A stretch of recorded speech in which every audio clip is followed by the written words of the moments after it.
नमस्कार, आपका बहुत बहुत स्वागत है। आप देख रहे हैं ब्यूनिक चैनल और मैं हनुमान चौहान।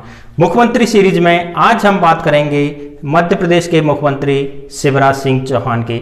शिवराज सिंह चौहान जिनका जन्म 5 मार्च 1959 को सीहोर में किरार समाज में पिता प्रेम सिंह चौहान और माता सुंदरबाई चौहान के घर जैत गांव में हुआ था।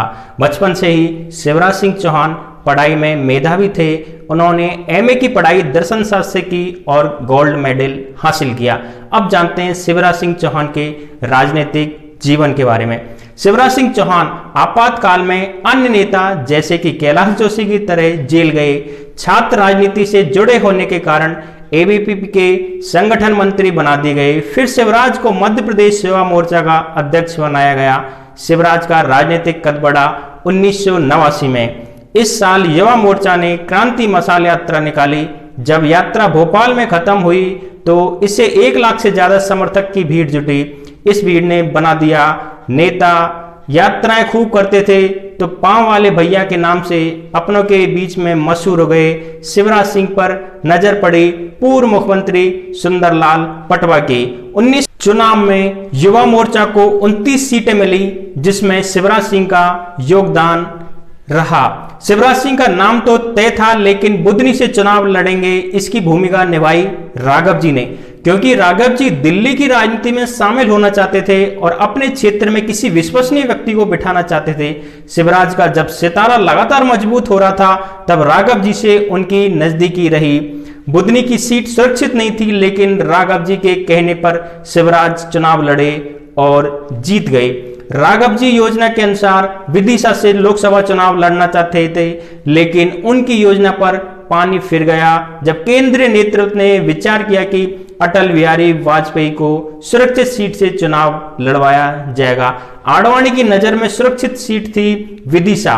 अटल बिहारी ने विदिशा से पर्चा भरा। विदिशा लोकसभा सीट सुरक्षित मानी जाती थी लेकिन पार्टी कोई रिस्क नहीं लेना चाहती थी, इसलिए चुनाव की जिम्मेदारी दी गई विश्वसनीय और सक्रिय नेता शिवराज सिंह चौहान को। चुनाव हुए और लोकसभा चुनाव में अटल बिहारी वाजपेयी 2 जगह से लखनऊ और विदिशा से चुनाव जीत गए। अटल बिहारी वाजपेयी ने लखनऊ की सीट जारी रखी और विदिशा की सीट खाली कर दी। अब विदिशा सीट पर उपचुनाव होने वाले थे। उपचुनावों में मौका मिला शिवराज सिंह चौहान को क्योंकि चुनाव के दौरान शिवराज सिंह चौहान अटल बिहारी वाजपेयी के संपर्क में आए और उनकी सक्रियता व मेहनत का उन्हें इनाम मिला। सांसदी जीतकर शिवराज दिल्ली पहुंचे और दीदी के पक्ष में शामिल हो गए। टीकमगढ़ से आने वाली उमा भारती युवा मोर्चा की अध्यक्ष रही थी। उमा भारती के माध्यम से शिवराज का परिचय गोविंदाचार्य से हुआ जो देश भर से ओबीसी चेहरे पार्टी के लिए तैयार कर रहे थे।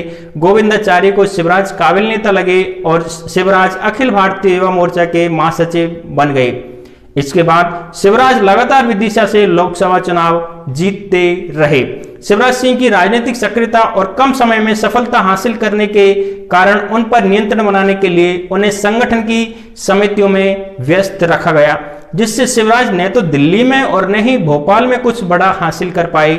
लेकिन इस समय का शिवराज ने बखूबी उपयोग करने का प्रयास किया। एक बेहतर राजनेता के लक्षण होते हैं कि वो मुसीबतों को मौका में कैसे परिवर्तित कर देता है। शिवराज सिंह उसी का उदाहरण थे। शिवराज सिंह ने यह सिद्ध किया कि वे बेहतर राजनेता हैं। इसी समय शिवराज सिंह ने सभी बड़े नेताओं से संपर्क बना लिया जो आने वाले समय में काम आएंगे, जिनमें अरुण जेटली, प्रमोद महाजन और लाल कृष्ण आडवाणी इस पर्चे ने काम किया आने वाले समय में। वर्ष 2000 में शिवराज ने सफलता की एक और सीढ़ी को हासिल किया।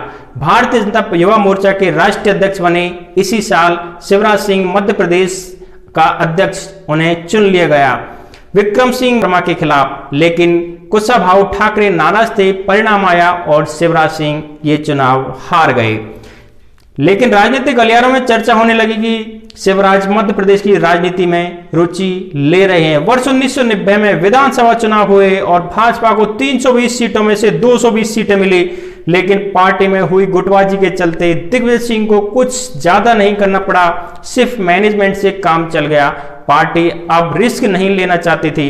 2003 में उमा भारती को भोपाल भेजा गया। उमा भारती को ऊंचाई छूते सभी ने देखा, लेकिन शिवराज सिंह ने पर्दे के पीछे रहकर ऊंचाई को छुआ। उन्हें प्रमोशन देकर संगठन में राष्ट्रीय महामंत्री बनाया गया। उमा भारती ने चुनाव से पहले एक संकल्प पत्र जारी किया। संकल्प पत्र को जारी करने से ठीक एक दिन पहले महू में तैयार हुआ था, जिसे तैयार करने वाले थे कप्तान सिंह सोलंकी, गौरी शंकर सेजवा, कैलाश जोशी, अनिल माधव दवे और शिवराज सिंह चौहान।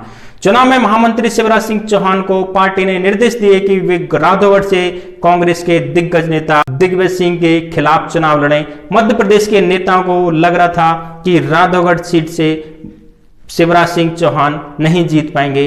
भले ही दिग्विजय सिंह की सक्रियता मध्य प्रदेश के अन्य भागों में कम हो गई हो, लेकिन राधौगढ़ सीट से अब भी दिग्विजय सिंह महाराज साहब कहलाते थे।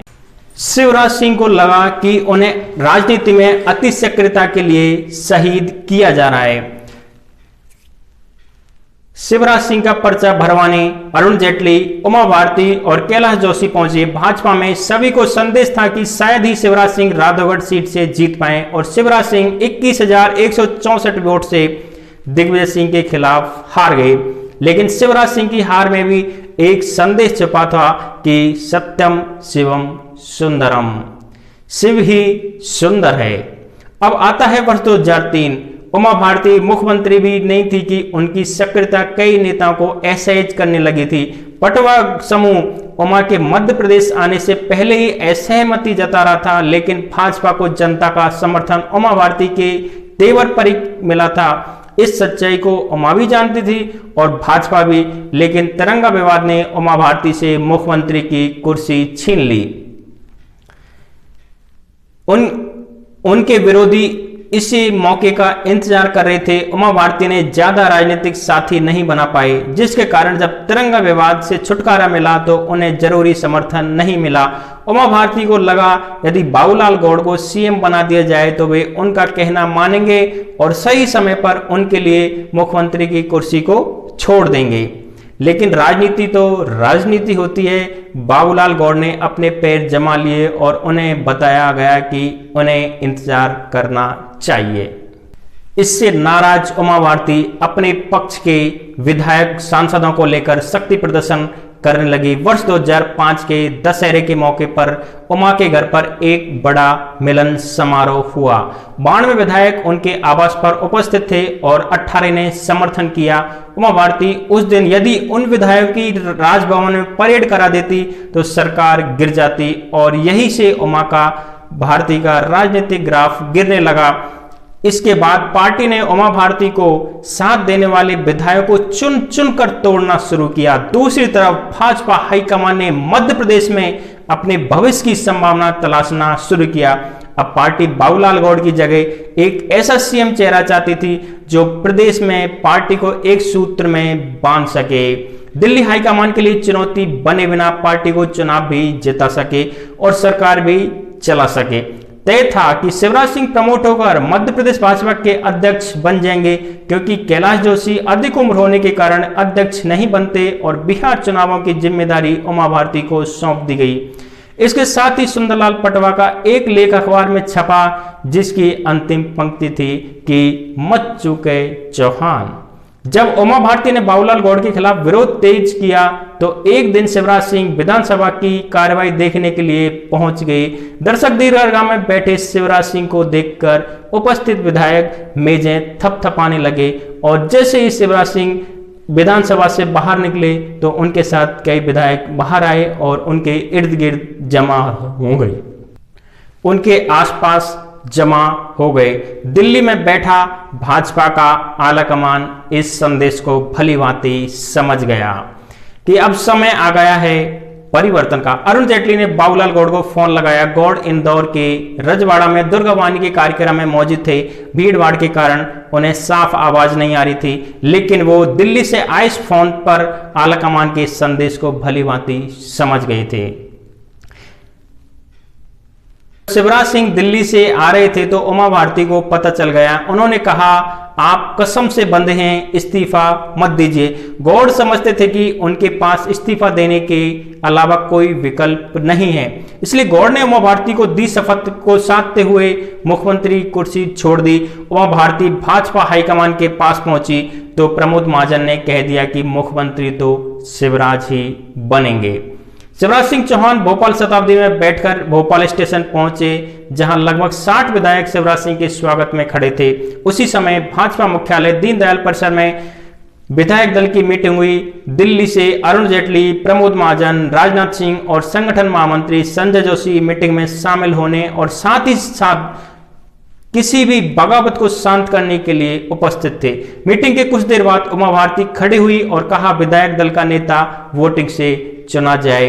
उमा ने असहमति जताई, लेकिन थोड़ी देर बाद उमा को मीटिंग से बाहर कर दिया गया। उमा भारती बाहर आकर गुस्से में बोलते हुए लाल बत्ती लगी एम्बेसडर पर चढ़ गई और कहा कि वो आए अपने अपमान का बदला लेंगी, लेकिन बदलते समय को, ढलते सूरज को और समय के चक्र को रोका नहीं जा सकता है। 154 विधायकों ने शिवराज को मुख्यमंत्री चुन लिया। जानते हैं शिवराज सिंह चौहान की आगे की कहानी अगले पार्ट 2 में। यदि आप इसे YouTube पर देख रहे हैं तो हमारे चैनल को सब्सक्राइब करें, लाइक करें और ज़्यादा से ज़्यादा शेयर करें। और यदि आप इसे Facebook पर देख रहे हैं तो हमारे Facebook पेज को लाइक करें। हमसे जुड़ने के लिए आपका बहुत बहुत धन्यवाद। जुड़े रहें हमारे साथ इसी तरह। आपका बहुत बहुत धन्यवाद।